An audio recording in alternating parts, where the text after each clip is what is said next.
Bamboo is a wonderful plant. Its biggest asset to the environment and our society and the longevity of us cleaning the earth and helping the climate change is the fact that it grows extremely fast. We can harvest it every 3 to 5 years, and that is unlike any other plant that we can use for building.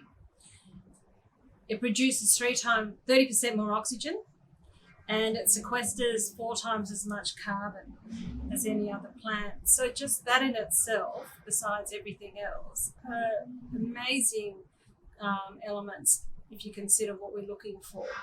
And the important thing about bamboo is that it has developed and evolved over the years. So I sort of see there's 2 industries with bamboo in building and design.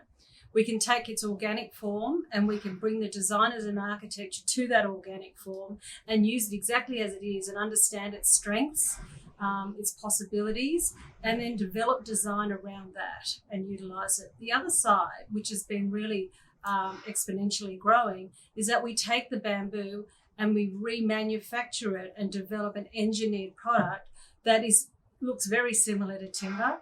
It has greater strength. It's more lightweight, and we can produce a lot more of it because the harvesting of bamboo is, 3 to 5 years, and timber's 30 years at best, and generally 80 years. So from an environmental point of view and the necessity for us to start to address the climate change issues, bamboo is just a natural material.